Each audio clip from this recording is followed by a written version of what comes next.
पढ़ेंगे structure of atom का lecture number 4, उसमें से पढ़ेंगे electromagnetic radiation.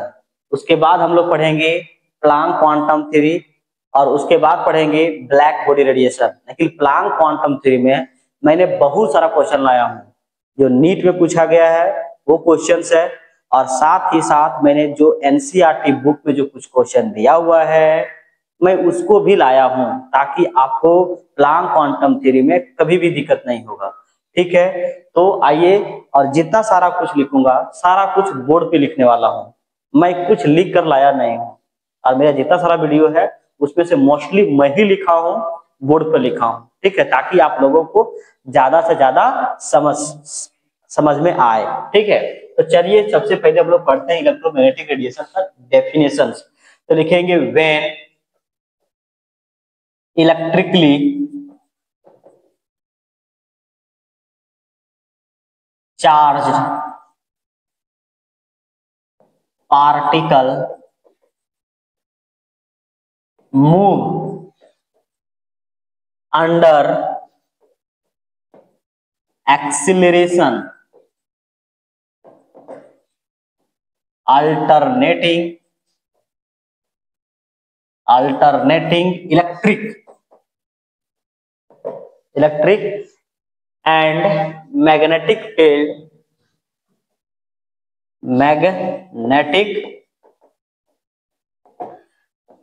field are generated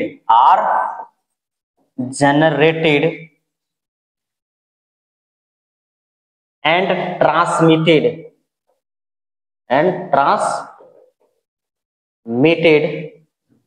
in the form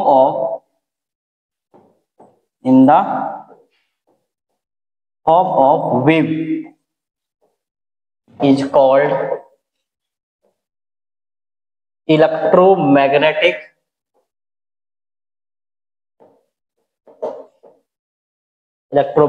radiations, और इसी को बोलता हूं इलेक्ट्रोमैग्नेटिक वेव्स। रेडिएशन बोलिए या इलेक्ट्रोमैग्नेटिक वेव बोलिए, दोनों बात क्या है, सेम ही है। मतलब क्या बोल रहा है कि कोई वैसा charge particles, where electrically charge particles, उसमें क्या होगा, इलेक्ट्रिकल होगा। ठीक है, चार्ज पार्टिकल होगा जो मूव करेगा अंडर एक्सीलरेशन, मतलब कुछ उसमें क्या होगा, एक्सीलरेट होगा, मतलब एक्सीलरेशन होगा। ठीक है, अल्टरनेटिंग चेंज होगा, इलेक्ट्रिक एंड मैग्नेटिक फील्ड में चेंज होगा, are generated and transmitted in the form of waves, मतलब वेव की में चलेगा। ठीक है, आगे हम इसका डायग्राम ड्रॉ करते हैं। इज कॉल्ड इलेक्ट्रोमैग्नेटिक रेडिएशन, इसी को बोलते हैं इलेक्ट्रोमैग्नेटिक वेव्स। ठीक है, इसको आप पहले स्क्रीनशॉट ले लिए, चला आगे चलिए।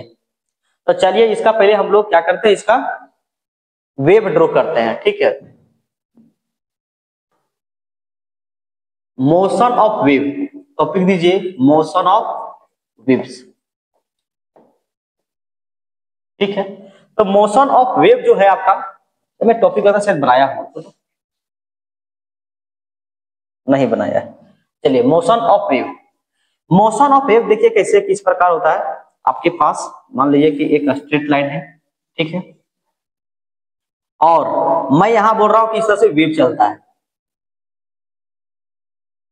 ठीक है। तो इस वाला पार्ट को मैं क्या बोलता हूं, क्रेस्ट बोलता हूं, क्रेस्ट। ये क्या है, क्रेस्ट,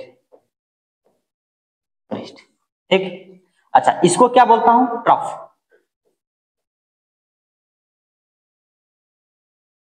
TROUGH। इसको क्या बोलूंगा, ठीक है।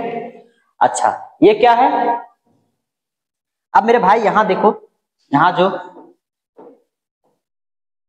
देखिए, इस लाइन को यहां अगर मान लो कि इस डिस्टेंस को मैंने बोलता हूं वेव लेंथ,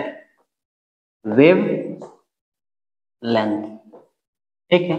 या फिर यहां से भी बोल सकते हैं आप, इसके बीच पोजीशन से, इसको क्या बोलेंगे, वेव लेंथ। अच्छा, इसको क्या बोलेंगे भाई? इसको बोलेंगे एम्पलीट्यूड, एम्पलीट्यूड, ठीक है, समझ में आ रहा है? अच्छा देखिए, इस तरह से भी ड्रॉ कर सकते हैं, जैसे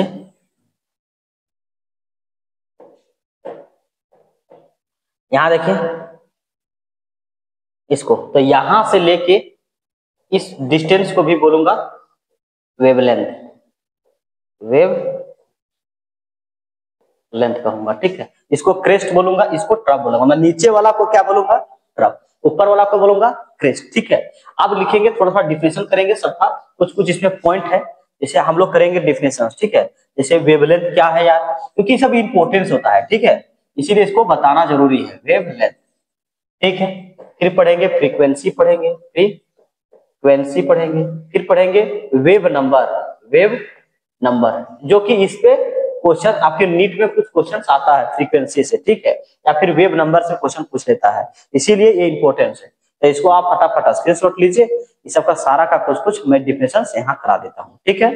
देखिए कुछ कुछ छोटा छोटा जो टर्म्स है उसको मैं नहीं करा रहा हूँ, क्योंकि केवल कॉपी भरने से कुछ फायदा नहीं है, कुछ कुछ तो आप लोग को आता ही होगा, है ना, कुछ कुछ टर्म तो आता ही होगा, लेकिन जो इंपॉर्टेंस है मैं उसको करा देता हूँ, ठीक है।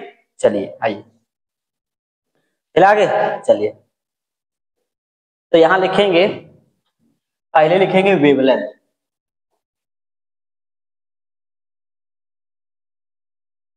वेवलेंथ लिखेंगे, लिखेंगे the successive, successive distance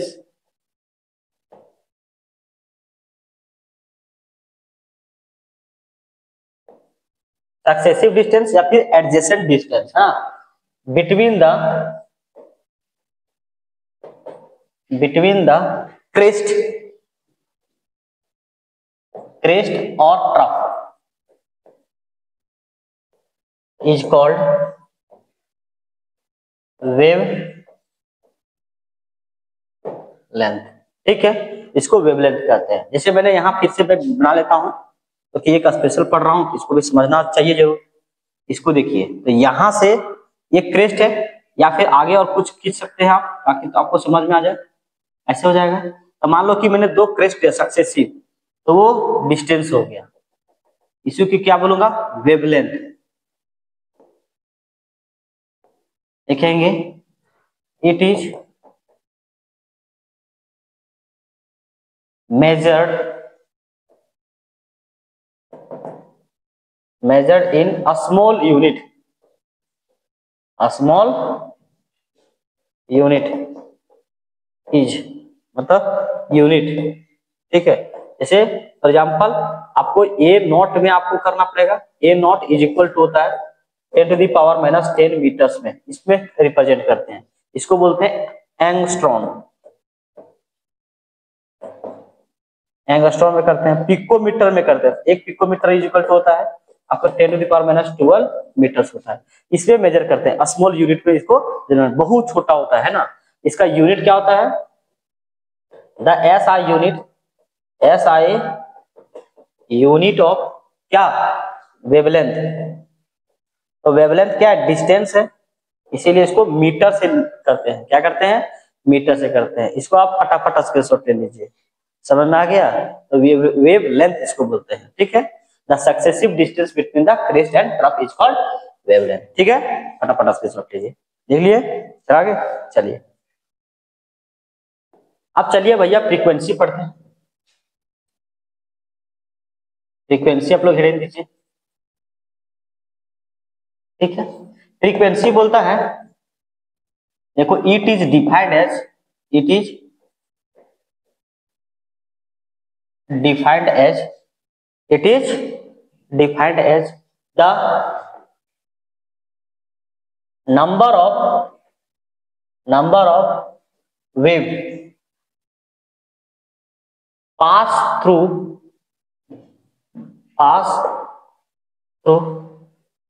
a given point in 1 second, 1 second is called is called frequency. देखो भाई, एक सेकेंड में मान लो कि ये पॉइंट है, यहां से मान लो कि वाइब्रेशन पास होगा, तो एक सेकेंड में इस पॉइंट से कितना वाइब्रेशन पास हुआ, उसी को मैं क्या कहूंगा, फ्रीक्वेंसी कहूंगा। जैसे मान लो कि यहाँ आपके पास एक पॉइंट ले लिया, ठीक है, एक पॉइंट हो ले लिया, हाँ, और इसमें से बहुत सारा वाइब्रेशन हो रहा है, वाइब्रेशन तो एक सेकेंड में कितना इसमें नंबर ऑफ आपके पास वेव कितना पास हो गया एक पॉइंट, डिफरेंट पॉइंट से, ठीक है, गिवन पॉइंट से, तो उसको बोलेंगे फ्रीक्वेंसी बोलूंगा, ठीक है।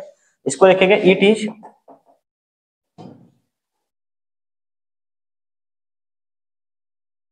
ऐसे लिखेंगे S I unit of frequency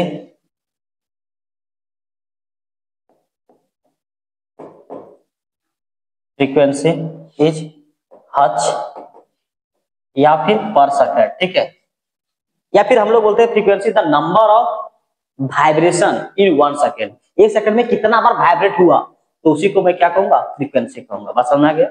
ये तो छोटा छोटा बच्चा लोग के लिए, लेकिन हम लोग के लिए ये पॉइंट बात है कि number of wave pass through a given point is in 1 second is called frequency, ठीक है। तो यहाँ म्यू होता है it is denoted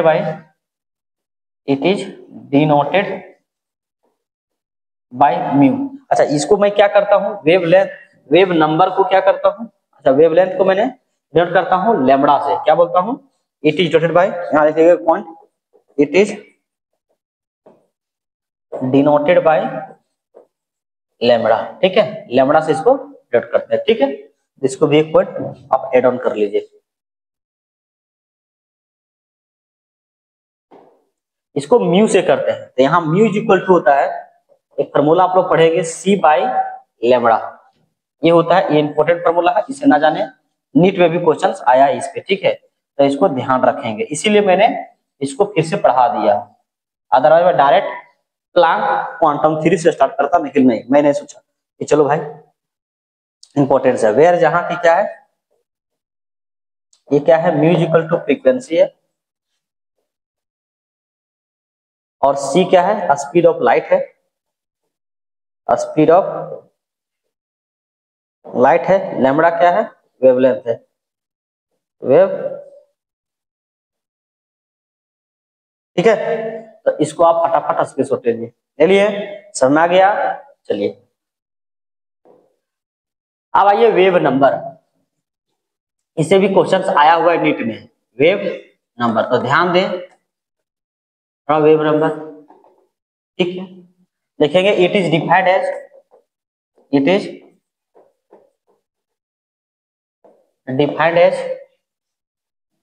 the number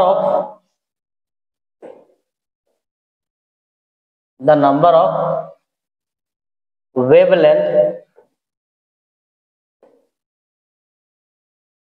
मैं क्या लिख दिया यार, द नंबर ऑफ वेव, अरे भाई क्या मैं लिख दे रहा हूं यार, wave length per unit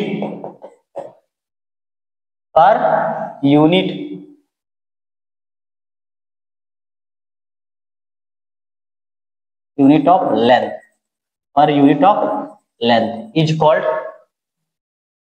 wave number,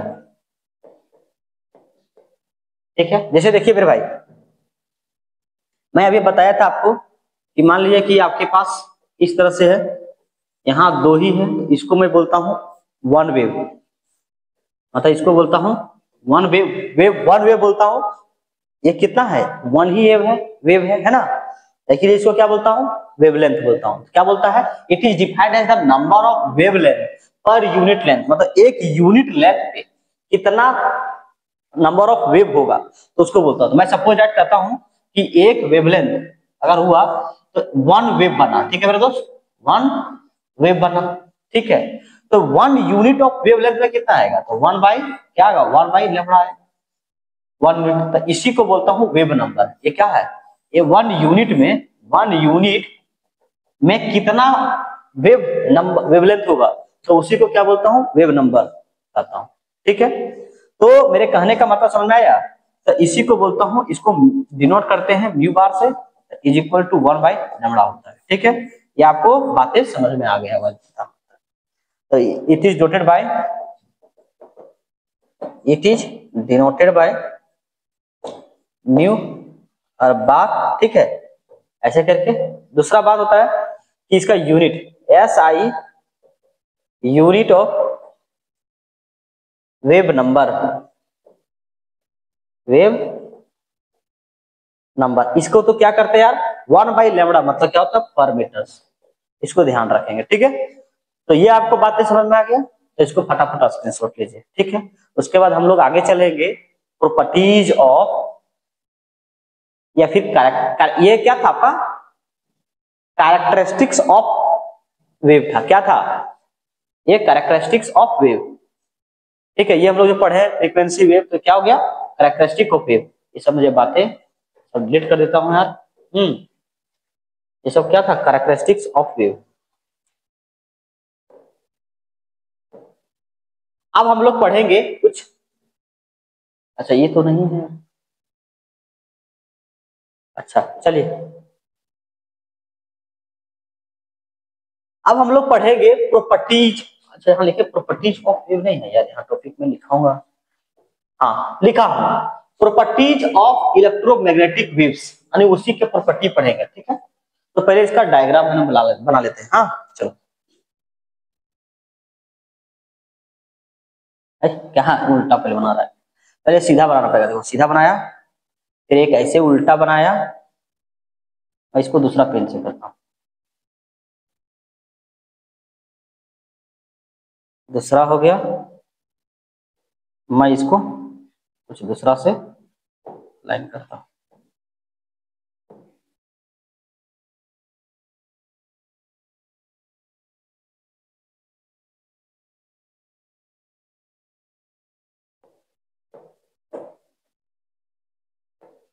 चलिए ये हो गया। आप देखिए यहाँ क्या है, सो मेरे पास ये लाइन है, तो इसमें हम एक लाइन ड्रॉ करना चाह रहे हैं, यहां से ऐसे करेंगे। आ गया, देखो थोड़ा ठीक बढ़िया से करना पड़ेगा।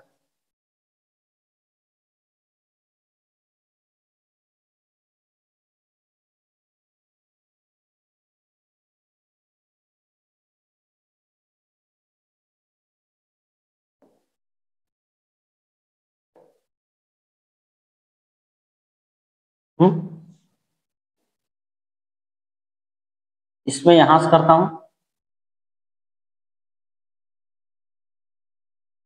थोड़ा, आप एनसीईआरटी बुक में भी देख सकते हैं। ठीक है, ऐसे करके। अब क्या क्या है, इसको मैं बोलता हूं एक्स एक्सिस, ये आपका है एक्स एक्सिस, ये आपका ले लीजिए वाई एक्सिस, इसको लिखिए जेड एक्सिस। ठीक है, ये क्या है आपके पास, ये है, अब देखिए इसको, इसको लिखेंगे इलेक्ट्रिक फील्ड डायरेक्शन। ठीक है, इसको बोलेंगे, देखो इस लाइन को बोलूंगा magnetic field, magnetic field direction. ठीक है, एक्स एक्सिस। और ये क्या है,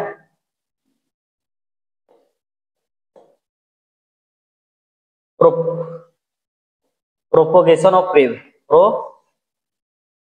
propagation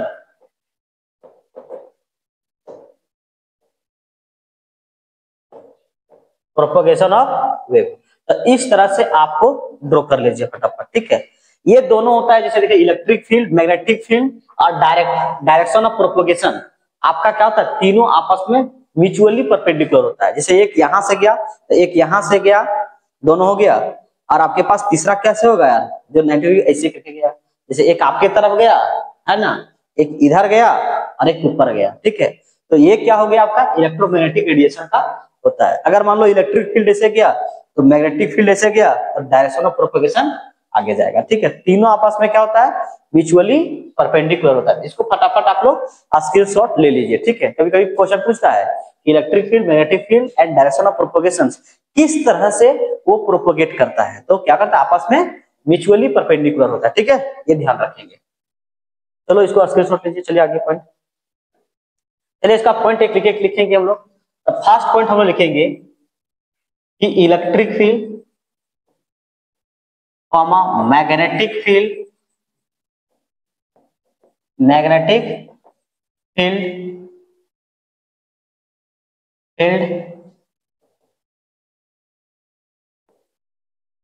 and direction of propagation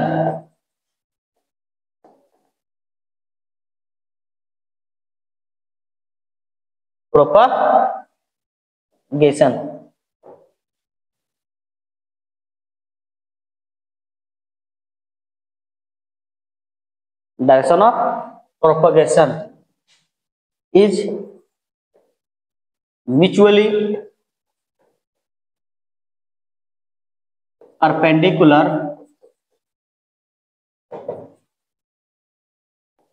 to each other. आपस में क्या होता है, परपेंडिकुलर ईच अदर होता है। सेकेंड पॉइंट लिखेंगे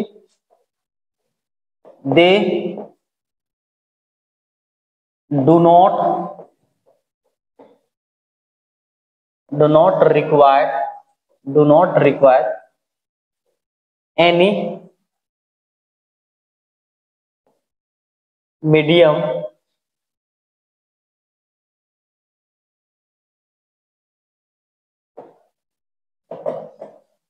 they do not require any medium to propagate get the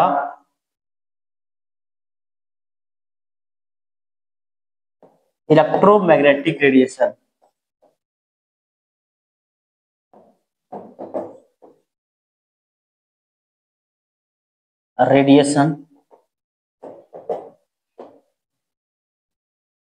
ठीक है, तो कोई मीडियम नहीं चाहिए। ठीक है, it can also move in vacuum। ठीक है, ये वैक्यूम में भी आपका चलने के लिए तैयार है। कौन, इलेक्ट्रोमैग्नेटिक रेडिएशन। थर्ड पॉइंट लिखेंगे when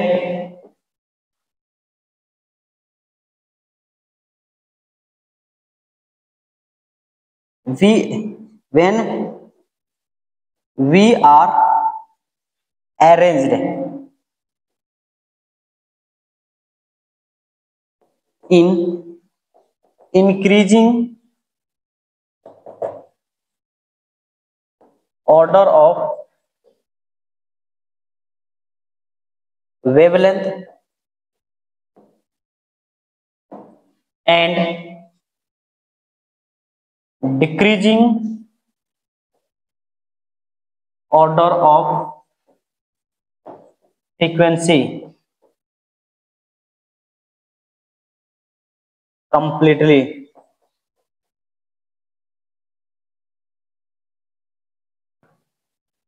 कंप्लीट स्पेक्ट्रम, सॉरी यहाँ कंप्लीट स्पेक्ट्रम लिखिए, complete spectrum of complete spectrum of is obtained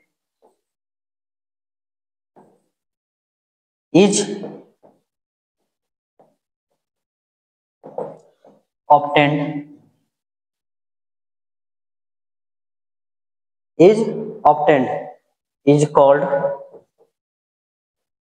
electromagnetic spectrum।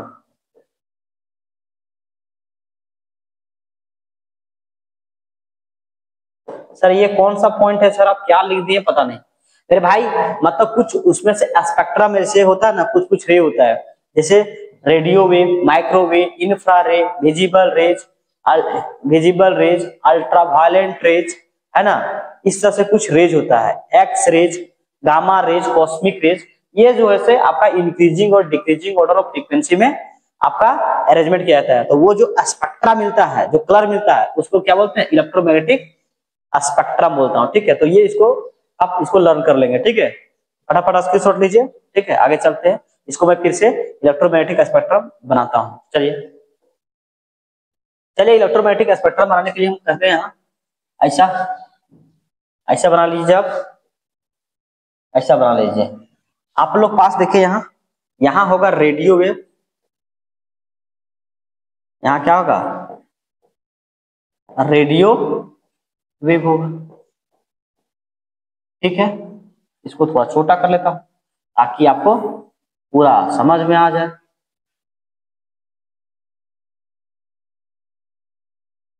तो छोटा नहीं होने वाला है, ये रेडियो वेव होगा। दूसरा पेन से ले लेता हूं, क्या होगा, माइक्रोवेव होगा। माइक्रोवेव होगा। दूसरा पेन से ले लेता हूं आपको, रमी वक्स को।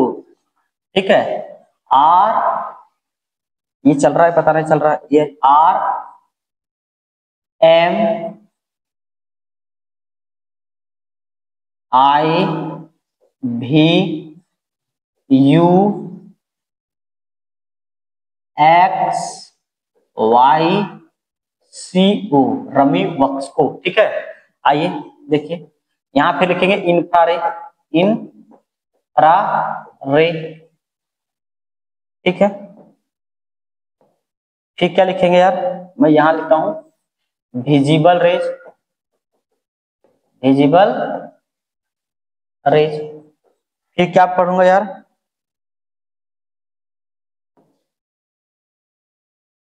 Visible rays, ultraviolet rays, ultraviolet rays यानी यूवी रेज, है ना। फिर दूसरा पेन यूज कर लेता हूं ये। फिर क्या होगा, एक्स रेज। फिर क्या होगा यार, फिर दूसरा पेन यूज कर लेता हूं। फिर गामा रेज, गामा रेज। फिर क्या होगा यार, मैं कॉस्मिक रेज, कॉस्मिक रेज। तो इधर से इधर क्या होगा, ये देखिए,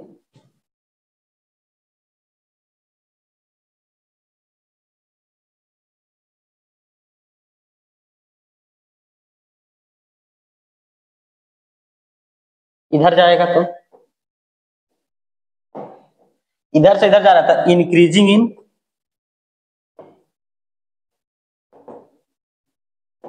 क्या होगा यार, इंक्रीजिंग इन फ्रीक्वेंसी। रमी वक्स को ये दिमाग में रखिएगा। ठीक है, और ये क्या हो गया, डिक्रीजिंग इन वेवलेंथ। इसी को क्या बोलता हूं, इलेक्ट्रोमैग्नेटिक रेडिएशन कहता हूं। क्या कहता हूं, इलेक्ट्रोमैग्नेटिक रेडिएशन। इसे क्वेश्चंस आता है आपके ऑब्जेक्टिव में, पूछता है कि सबसे ज्यादा भैया बताइए कि सबसे ज्यादा फ्रीक्वेंसी किसका होगा, तो किसका होगा यार, कॉस्मिक रेज का होगा। और सबसे कम फ्रीक्वेंसी किसका होगा, रेडियो वेव का होगा। सबसे ज्यादा वेवलेंथ किसका होगा, तो वेवलेंथ होगा कॉस्मिक रेज का।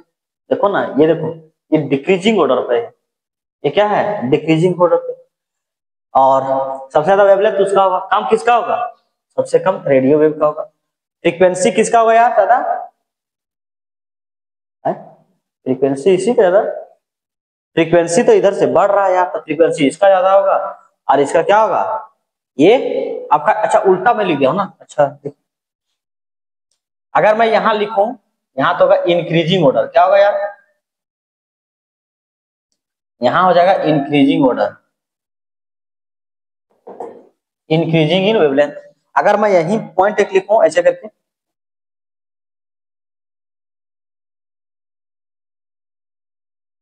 ऐसे एक यहां लिखूं, तो क्या होगा, डिक्रीजिंग ऑर्डर ऑफ, क्या होगा यार, decreasing in wavelength.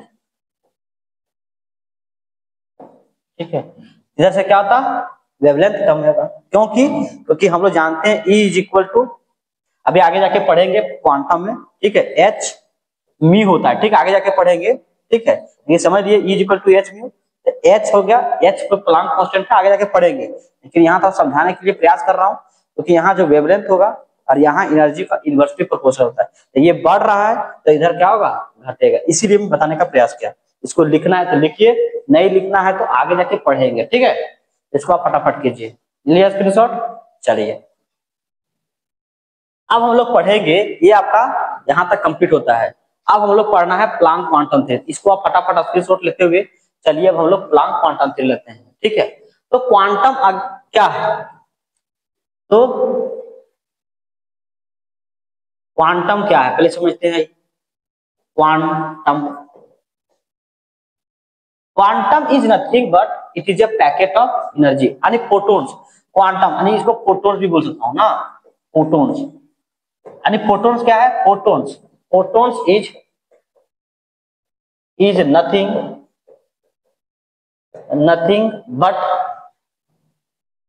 but it is a small packet of energy, a small packet of energy is called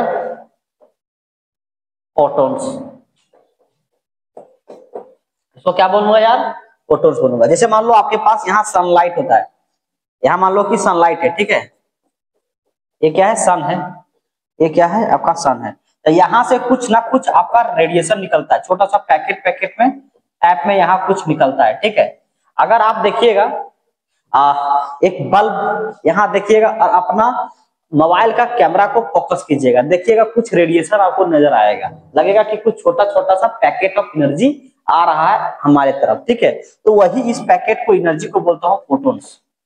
क्या बोलता हूँ यार, इसको मैं फोटोन्स बोलता हूँ। तो फोटोन क्या है, photon is nothing but it is a small packet of energy is called photons, ठीक है, तो इसको मैं क्या कहता हूँ, फोटोन्स, ठीक है। अच्छा इसका कुछ थ्योरी है, कुछ important theory, Planck quantum theory.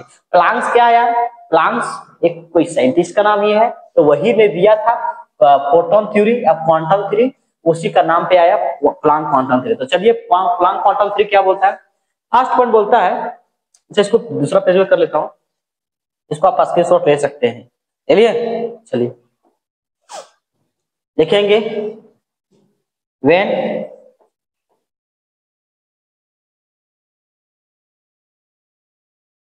Energy of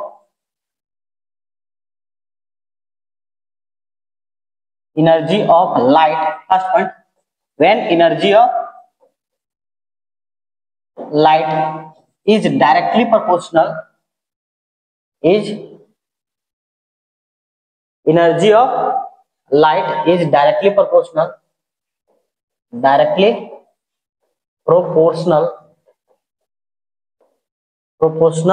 to the frequency of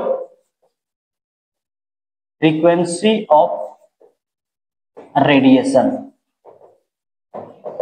first point क्या बोलता है यार कि व्हेन एनर्जी ऑफ लाइट, मतलब कोई एनर्जी का लाइट जो होगा वो क्या होगा, फ्रीक्वेंसी ऑफ रेडिएशन का होगा, यानी क्या होगा, E is directly proportional to mu, है ना, एनर्जी ऑफ लाइट या energy of light is directly proportional to the frequency of radiation.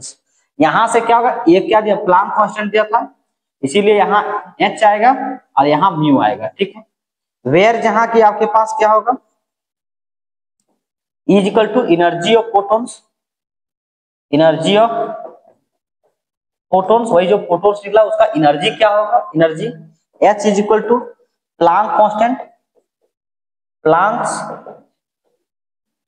Constant होगा यार, इसका जो वैल्यू होता है 6.626 इंटू 10⁻⁻34 जूल इंटू सेकेंड्स होगा, ठीक है। अच्छा म्यू क्या होगा, frequency of photons,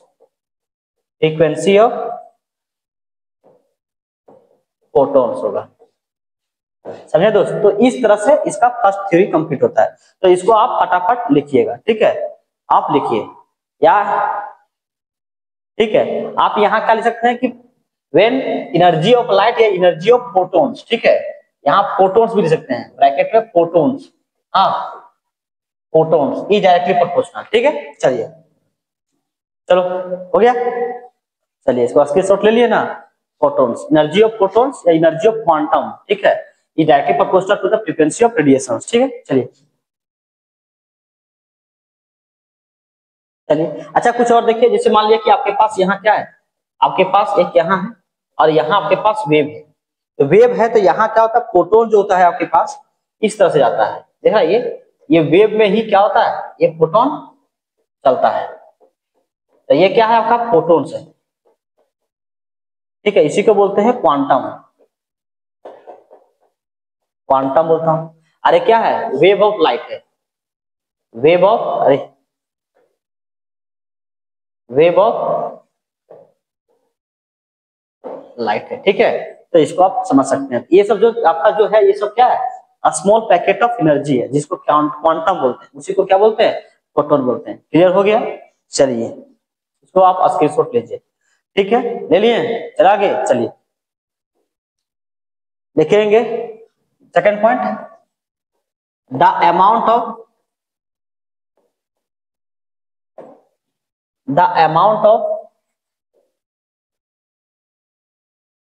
energy, the amount of energy क्या है यार, the amount of energy transmitted from, the amount of energy is transmitted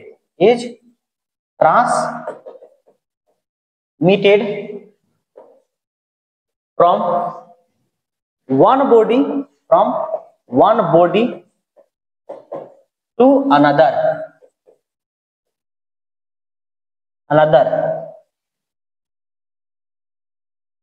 ठीक है, the amount of energy is transmitted from one body to another will be किस तरह से, will be same integral multiple of energy of quantum, will be same integral multiple of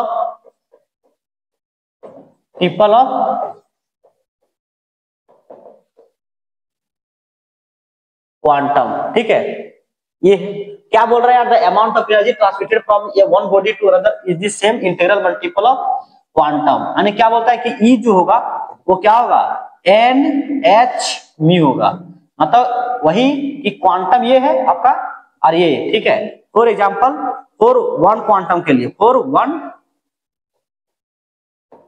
लिए पढ़ें तो क्या होगा, एन का वैल्यू आपके पास 1 होगा, यानी ई इज इक्वल टू क्या होगा, 1 इंटू एच म्यू। ये किसके लिए, फॉर वन फोटोन। ठीक है,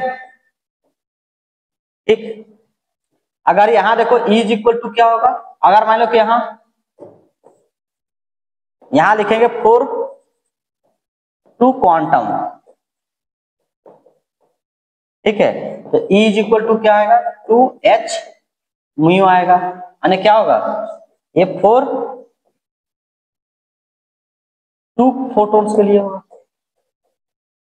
इस तरह से बहुत सारा लिख सकते हैं, 3 क्वांटम, 4 क्वांटम, 4 क्वांटम। तो ये क्या हो गया, इनफाइनाइट नंबर ऑफ क्वांटम, यहाँ जितना भी लिख लें n इज इक्वल टू क्या हो गया आपके पास 1 2, इस तरह से लिख सकते हैं। इसीलिए लिखा गया है same integral multiple of quantum. ठीक है, तो इसको आप नोट डाउन कर लीजिए, कर लिए, चला गया। चलिए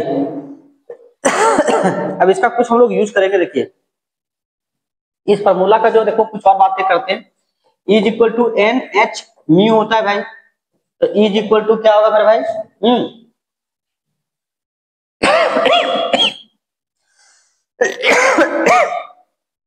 E is equal to N का एन, एच का एच, और इसको क्या होता है सी बाई लेमड़ा कर देता हूं। एच का वैल्यू जो होता है 6.626 into 10 to the power minus 34 joule into second होता है भाई, और सी इज इक्वल टू कितना होता है 3 into 10 to the power 8 metre per second होता है। अगर मैं इसका वैल्यू पुट करूं, इसका और इसका, तो यहाँ आपके पास आएगा वैल्यू, यहाँ n का n, यहाँ 6.626 इंटू 10⁻⁻34 जूल इंटू सेकेंड्स में भाई। और भाई इंटू यहाँ कितना होगा 3 इंटू 10⁸ मीटर पर सेकंड होगा मेरे भैया।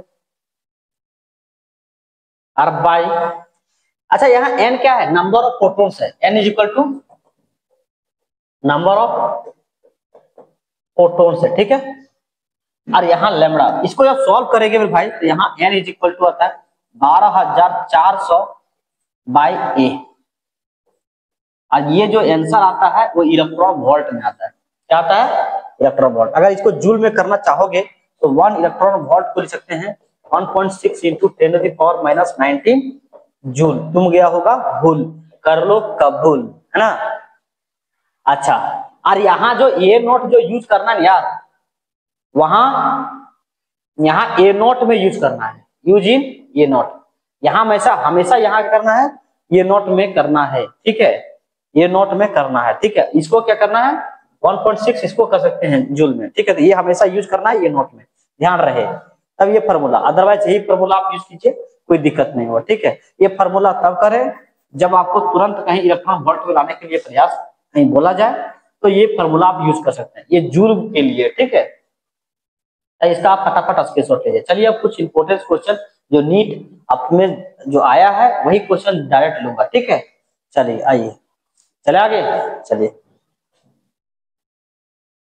तो कुछ पहले देखिए ये क्वेश्चन आपका फर्स्ट क्वेश्चन देखिए क्या बोलता है, एक हाइपोथेटिकल इलेक्ट्रोमैग्नेटिक वेव है is shown in the figure, find out the wavelength of the radiations. Wavelength of the radiations भाई एक आपका फिगर यहाँ दिया हुआ है क्वेश्चंस में। तो वेवलेंथ किसको बोलते हैं भाई, यहां से बोलता हूं इसको, यहां से यहां करता हूं इसको ही बोलता हूं वेवलेंथ, है कि नहीं। तो भैया यहां से यहां डिस्टेंस दिया है, यानी कितना 1 टाइम्स, और यहाँ देखो ये 2 टाइम्स और इधर 2 टाइम्स, ये 4 टाइम्स होगा। यानी लैम्बडा इज इक्वल टू मैं कर दूं 4 इंटू क्या हो जाएगा, यानी 2.16 आएगा। तो लैम्बडा का वैल्यू आ जाएगा 4 का करेंगे 4 4 जा 24, यानी 2 हैंड, 4 1 जा 4 और 2 कितना होगा 6 और 4 2 जा 8, यानी यहाँ करेंगे कितना क्या आएगा, वो पिकोमीटर में, तो ये भी क्या आएगा पिकोमीटर में। इस तरह से इसका वेवलेंथ आ गया, वही पूछ रहा है हाइपोथेटिकल। इस तरह से जेई में क्वेश्चन पूछा हुआ है, ठीक है, एकदम आया हुआ क्वेश्चन है, ऐसा बात मत सोचो। ये वाला मैं अगर मैं चैप्टर कंप्लीट होता है तो जेई का भी क्वेश्चन में कराऊंगा, ऐसा क्वेश्चन मैंने बनाया है और इसी तरह से हूबहू क्वेश्चन आया हुआ है। तो एक तरह से बोल सकते हैं कि जेई में कहीं ना कहीं आया है, मुझे पता नहीं कौन सा ईयर्स में आया है लेकिन ऐसा आया है, ठीक है। तो इसको आप कर दीजिए, चलिए स्क्रीनशॉट, चले आगे, चलिए।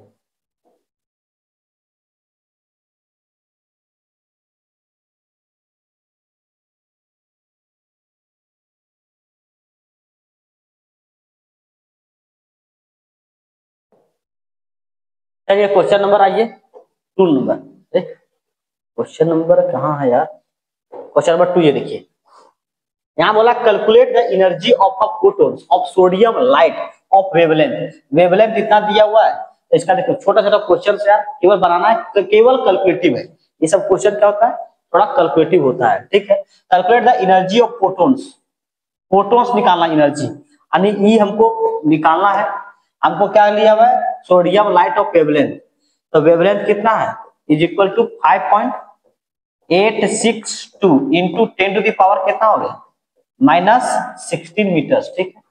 आपके पास ये दिया हुआ है, एनर्जी निकालने बोला है, तो कैसे होगा, तो हम लोग जानते हैं is equal to H mu. अच्छा सर बोलेंगे कि आप एन वाला कब यूज करेंगे फार्मूला भाई, तो एन का फार्मूला तब देंगे जब नंबर ऑफ फोटॉन्स आपको दिया रहेगा, तो यहाँ एक ही फोटॉन्स के लिए यूज किया हुआ है ना, इसीलिए ये फार्मूला यूज करूंगा, ठीक है। ई इज इक्वल टू, तो यही निकालना है, तो ई इज इक्वल टू यहाँ क्या होता है एच, और इसका म्यू इज इक्वल टू हम लोग जानते हैं, इधर लिख सकते हैं कि mu is equal to C by lambda होता है, तो इसका बोलूंगा सी बाई लैम्बडा यूज करूंगा। तो यहाँ जब ये फार्मूला हो गया, ठीक है, इसको यूज कर सकते हैं आप, इज इक्वल टू, अच्छा एच का वैल्यू आपको पता है 6.626 into 10 to the power -34 joule into second, joule into second into कितना होता है 3 into 10 to the power 8 metre per second होता है, ठीक है, डिवाइड बाय लैम्बडा का वैल्यू पूछ रहा है आप, तो लैम्बडा का वैल्यू पूछ रहा है, लैम्बडा का वैल्यू कितना दिया, ये दिया हुआ, यानी 5.862 into 10 to the power -16 metre. तो इसको देखो थोड़ा सा कैलकुलेटिव है आप लोग को ना। अगर कहीं मान लो क्वेश्चन आता है, तो अगर कहीं मान लो कि रेंज में क्वेश्चन आंसर है, तो इसको अप्रोक्स लेके बनाया कीजिए। क्या कीजिए? अप्रोक्स। तो मैं क्या करता हूं, जब इसको सॉल्व करेंगे तो आपको जो होगा वो आंसर आपको प्राप्त होगा 3.38 इंटू 10⁻⁻10 जूल। ठीक है, ये होगा। मैं बना दिया फिलहाल, लेकिन आप कैसे करेंगे, इसको 5.8 ले लेंगे, ठीक है, या फिर इसको 5.9 ले लेंगे, इसको 6.6 लेंगे, इसको 3 लेंगे और इसको डिवाइड करेंगे, या फिर इसको 6 ले लेना। ठीक है, तो ताकि आसान पड़े, इसको 6 लेना, इसको 6। देखो अप्रोक्सीमेटली कैसे सॉल्व किया जाता है, आइए इसको फॉर्म बनाते हैं। इसको पहले आप स्क्रीनशॉट ले लिए। चलिए इसको अप्रोक्स में लाएंगे। देखो यहाँ मैं सॉल्व करता, मैं अगर स्टूडेंट रहता तो कैसे बनाता, इसको लेता हूँ 6.6 इंटू, यहाँ क्या करता, दोनों को ऐड कर देता, यानी कितना होता है यार, यहाँ ऊपर में ऐड करता 16 24, आने बचता कितना, -14 बचता। कितना बचता? -14, 10 बचता। कितना बचता? 10। ठीक है, यहाँ बचा था 3 और डिवाइड बाय यहाँ बचता 6 और इंटू 10 टू द पावर बचता मेरा 10।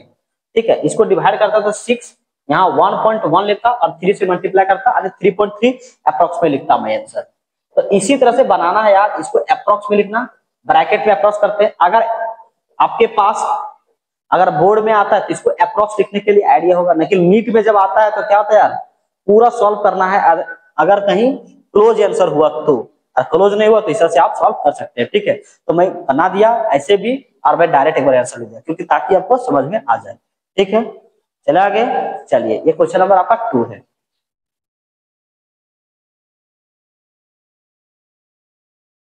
क्वेश्चन नंबर आइए 3। चलिए, calculate the wavelength and frequency of a photon having energy is equal to 2 electrons. आपके पास मतलब आपको वेवलेंथ और फ्रीक्वेंसी दोनों निकालने बोल रहा है। आपके पास एनर्जी दिया हुआ is equal to 2 electron volt. तो देखो भाई, सब फार्मूला आपको दिमाग में होना चाहिए। अगर सब फार्मूला आपके पास दिमाग में नहीं होता है तो क्या होगा, अब जैसे यहाँ इलेक्ट्रॉन वोल्ट होगा, वो वाला फार्मूला लगा के गलती आ जाएगा, समझे ना। इसीलिए सबका जरूरी है यार। अब मान लो कि भैया चाकू, चाकू भी क्या होता है, डिफरेंट डिफरेंट का आता है। तो क्या होता है चाकू, मतलब कोई सब्जी काटने के लिए होता है, कोई चाकू क्या होता है, किसी का बोड़ी का काटने के लिए होता है। मतलब अलग अलग चाकू आता है यार। जैसे मान लो कैंची, सीजर जो होता है वो क्या होता है, मोच काटने का होता है, कपड़ा काटने का होता है। जो टेलर रहता है उसका अलग सीजर होता है, और जो पेड़ पौधा काटता है उसका बहुत बड़ा रहता है, और जो बार्बर लोग करता है उसका भी अलग होता है। न जाने कितने तरह की मतलब सीजर आता होगा, आप काउंट भी नहीं कर सकते, इतने तरह के आपके वैरायटी ऑफ सीजर मिलता है। ठीक है, तो उसी तरह से आपके पास डायरेक्ट वैरायटी ऑफ फार्मूला मिलेगा, है ना, उसका यूज करेंगे। ठीक है, तो E is equal two electron volt के लिए मेरे पास था n इंटू 12400 बाई लैम्बडा। आपके पास क्या दिया भाई, एनर्जी, यानी E इज इक्वल टू दे रखा है, तो E is equal to 2 electron volt. n का n number of protons, calculate the wavelength and frequency of a photons, यानी 1 इंटू 12400, मतलब 1 फोटॉन बोला है यार, यहाँ देखो ना, वहां देखो 1 फोटॉन और बाई मेरे भाई लेमड़ा। ठीक है, तो लेमड़ा इधर कर दूंगा तो कितना हो जाएगा, 12400 डिवाइड बाई 2, यानी लेमड़ा का वैल्यू आ जाएगा मेरे भाई, यानी 6200 आएगा। ये क्या आएगा, ए नोट में। जब पढ़ाया था तो मैंने बोला कि भैया ये नोट में आएगा, ठीक है, तो ये नोट में लिख दिया। यानी इसको लिख सकता हूँ lambda is equal to 6200 into 10⁻⁻10 metres. लेकिन यहाँ जो मुझे लिखा हुआ वही है ना, आ गया, आंसर मिल गया। एक मिल गया। दूसरा पार्ट क्या बोल रहा है, फ्रीक्वेंसी। अब फ्रीक्वेंसी क्या होता है, mu is equal to C by lambda होता है। तो म्यू इज इक्वल टू क्या होगा, 3 इंटू 10⁻⁻, कितना होता है, -1 मीटर पर सेकेंड। और इसका वैल्यू कितना होता है, लेमड़ा का वैल्यू कितना है, 6200 इंटू 10⁻⁻10 मीटर्स। मीटर मीटर कर जाएगा, म्यू का वैल्यू जो आएगा आपके पास, तो अप्रोक्स में मैं लिख दे रहा हूँ 4 पॉइंट, इसको आप सॉल्व कर लीजिएगा, वही अप्रोक्सीमेशन मेथड से लगा के बनाइएगा। ठीक है, यहाँ 14 से हच, ये 14 से और ये हच है। ठीक है, तो इस तरह से आंसर आएगा।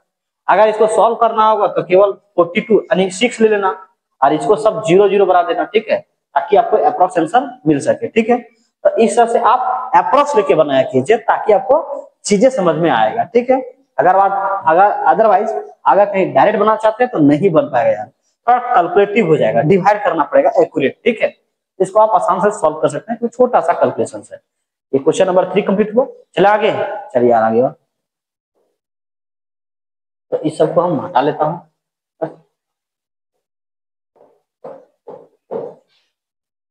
तो क्वेश्चन नंबर 4 देखो क्या है, बोलता है which has a higher energy, किसका एनर्जी ज्यादा होगा। मान लो कि एक फोटोन है जो वायलेट लाइट का है, ठीक है, विथ वेवलेंथ इतना ए नॉट है, 4000 ए नॉट है, एक फोटोन से इतना है।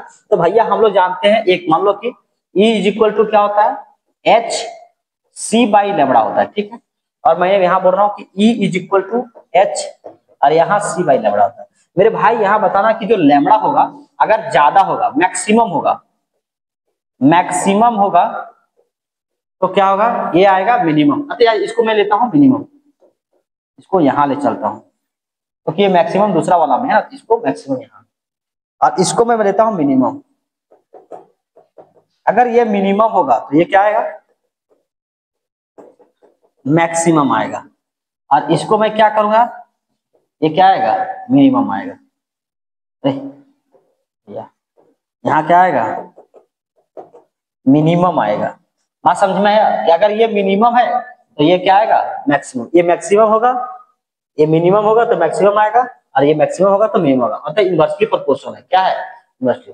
तो मेरे भाई यहाँ बताना कि फोटोन्स का, इसमें से मान लो कि ये वायलेट का है, मान लो कि ई यहाँ क्या है, वायलेट का है, वायलेट, वायलेट का, तो ये क्या आएगा, मैक्सिमम आएगा, ये क्या आएगा, मिनिमम आएगा। समझे ना, क्योंकि ये क्या है, छोटा है। ये क्या, ये कितना है, 4000 है, यानी कितना होगा, ये 4000 ये नोट,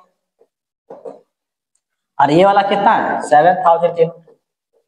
तो मुझे बताओ कि कौन सा बड़ा होगा भैया, ऑब्वियसली क्या होगा, ई वायलेट, ई कौन सा, रेड लाइट से ज्यादा होगा। ध्यान में समझ में आया, अच्छा क्वेश्चन है, समझने के लिए बहुत बेहतरीन है। मतलब एनर्जी और वेवलेंथ क्या होता है, इनवर्सली प्रोपोर्शनल, जो आपको हम इलेक्ट्रोमैग्नेटिक रेडिएशन में पढ़ा चुके हैं। ठीक है, तो इसका आप फटाफट स्क्रीनशॉट लीजिए। आगे चलते हैं, कुछ क्वेश्चन और है, नीट का भी क्वेश्चन है तो उसको कर ही लेता हूँ, चलो चाहे जितना भी टाइम लगे। फोर्थ कंप्लीट हो गया। क्यों, देखिए क्या बोलता है, how many photons of light having a wavelength, इतना इसका वेवलेंथ दिया हुआ है, necessary to provide 1 joule of energy, यानी 1 जूल एनर्जी पास किया है, यानी 1 जूल क्या है, 1 जूल एनर्जी किया है।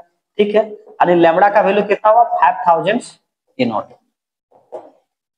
ठीक है, आपके पास क्या है, हाउ मेनी मतलब पूछा था, n इज इक्वल टू पूछा है, number of photons, number of photons कितना होगा। ठीक है, वाट, तो हम लोग जानते हैं E is equal to H N H mu, E is equal to N H C by lambda.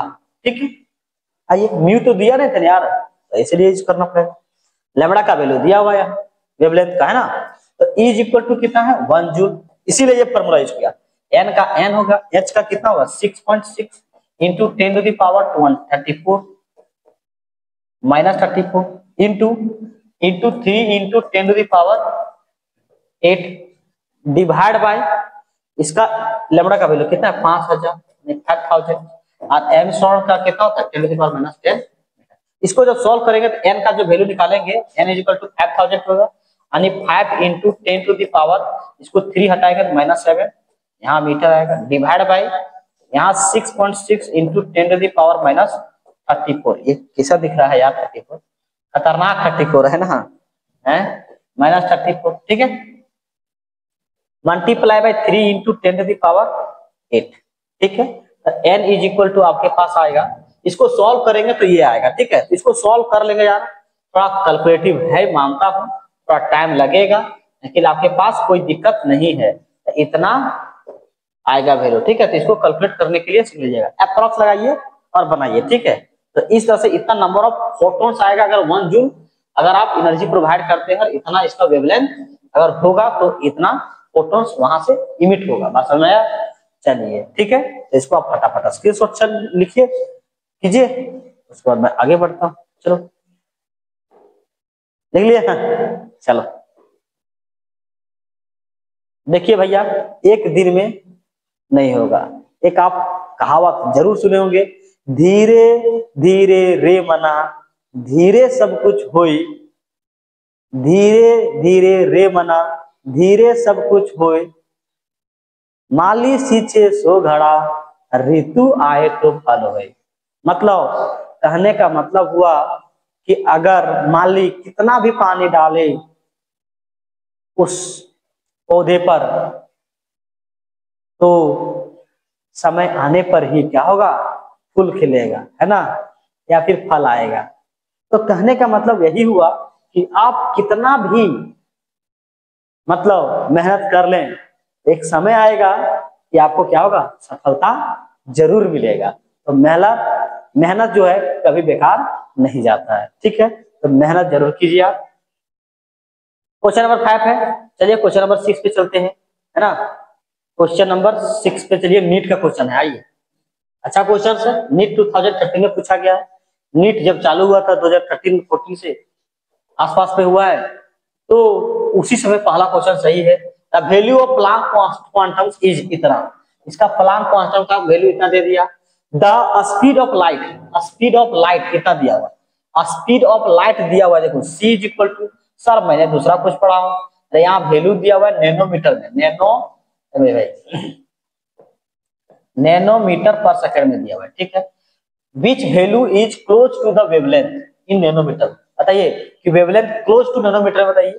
Quantum of light frequency इतना दिया हुआ है, म्यू इज इक्वल टू कितना दिया हुआ है, 6 × 10⁻15 पर सेकंड।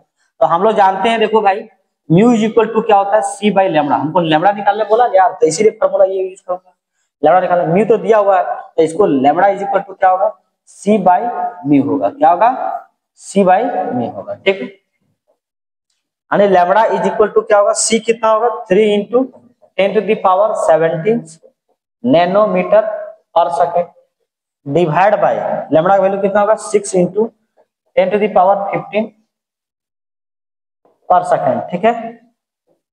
लैम्डा का वैल्यू कितना हो गया, इसको जब सॉल्व करेंगे ना यार, तो आपको आएगा कितना, 50, कितना आएगा, 50, क्या आएगा, नैनोमीटर से आएगा, कितना आएगा, 50 नैनोमीटर, ठीक है। सेकंड से सेकंड कटेगा, इसको काटेंगे तो 1/2 यानी 100/2 यानी 50 आएगा, ठीक है। तो इस तरह से आपका नीट का जो क्वेश्चन है बनता है, ठीक है। ऑप्शन नंबर बी होगा, ठीक है। इसको स्क्रीनशॉट लीजिए आप, फिर मैं आगे चलता हूँ, ले लिए, चले, चलिए। इसीलिए भैया ये फॉर्मूला देखो इंपॉर्टेंस है क्वेश्चन सारा, इसीलिए मैंने बताया पहले, ठीक, चलिए।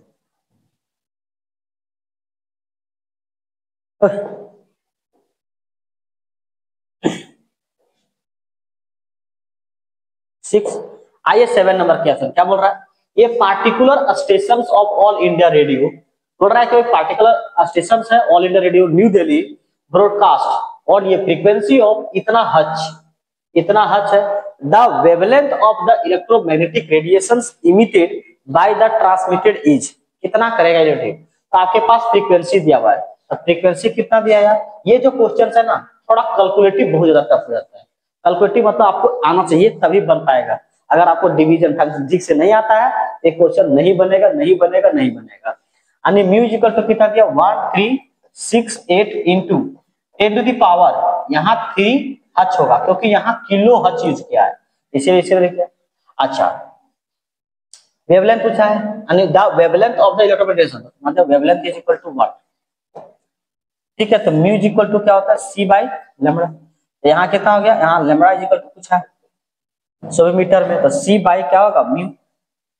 तो यहाँ मैं वैल्यू पुट करूं तो क्या आएगा, lambda is equal to 3 × 10⁸ metre per second by mu कितना आ गया, 1368 × 10⁻³ हच। लैम्डा का जो वैल्यू आएगा, इसको सॉल्व करेंगे, थोड़ा डिफिकल्ट है क्योंकि ये खतरनाक है ना। तो इसको देखो आंसर भी क्या है आपका, एकदम खतरनाक, एक ही टाइप में पूरा दिया हुआ है केवल, ये तो ठीक है क्योंकि बहुत अच्छा खासा अंतर है, लेकिन ये दोनों देखो यार कितना खतरनाक है, बहुत खतरनाक है ना। तो इसको बहुत बारीकी से आपको डिवाइड करना होगा। तो यहाँ जो आपका आंसर आएगा, मुझे देखा हूँ, बनाया हूँ, इसीलिए मुझे लर्न है कि ये वाला आंसर कितना आएगा, इतना आएगा। अगर मैं भी बनाता हूँ तो आंसर मेरा ये मिलता है, ठीक है। तो इसको ध्यान रहे, इसको बारीकी से आप डिवाइड कीजिएगा। देखो 2 और 3 का अंतर है, तो बहुत मेहनत से कीजिएगा डिवाइड, तो आपका रिजल्ट आएगा ये वाला, ये आंसर होगा। ये कब पूछा है? नीट 2021 में, ठीक है। चलिए एक टॉपिक हम लोग लिखते हैं, ये आपका प्लांक क्वांटम थ्योरी कंप्लीट होता है। आगे हम लोग पढ़ेंगे अभी ब्लैक बॉडी रेडिएशंस। तो आइए हम लोग उसका टॉपिक लिखते हैं। तो हेडिंग देते हैं black body radiations. Black body radiation, इसको भी क्यों छोड़ेगा यार, अपडेट कर लेते हैं, है ना। चलिए, तो ब्लैक बॉडी रेडिएशन क्या होता है कि भैया देखो,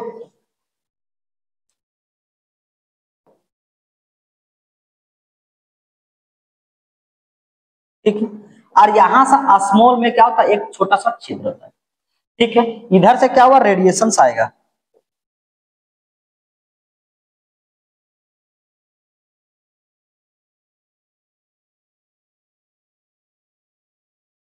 उधर से आएगा, इस होल से आएगा। अच्छा, इसको नहीं लेता हूं,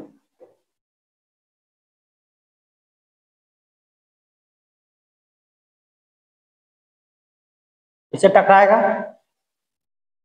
ठीक है। और उसके बाद इधर उधर जाएगा, ऐसे जाएगा, ऐसे आएगा, ऐसे जाएगा, इसी में क्या करेगा, टकराएगा। क्या करेगा यार, टकराएगा, ठीक है। तो ये समझ लीजिए कैसे करके टकराएगा, है ना। ये समझिए कैसे करके आएगा। और यहाँ आपका क्या है, कोई लाइट है जो क्या करेगा, एक आइडियल बॉडी होता है, क्या होता है, इसको बोलते हैं आइडियल बॉडी। ऐसा जनरली तो नहीं होता है, लेकिन हम लोग मानते हैं कि an ideal body, an ideal body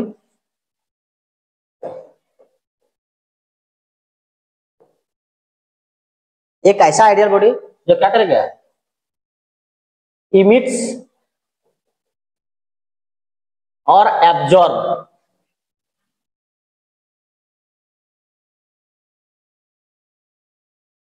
all the frequency,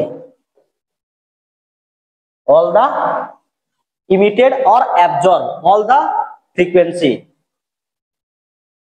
ठीक है, of the radiation.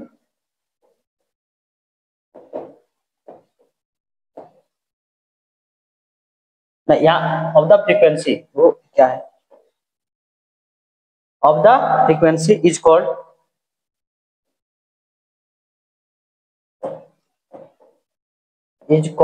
Black body. इसको क्या कहेंगे यार, ब्लैक बॉडी कहेंगे, ठीक है।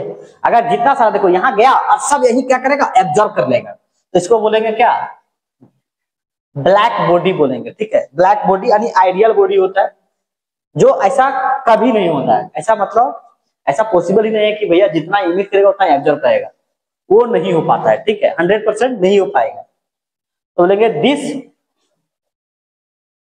रेडिएशन, दिस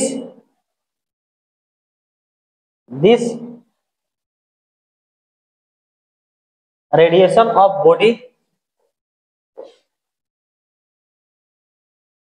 नहीं लिखेंगे, दिस बॉडी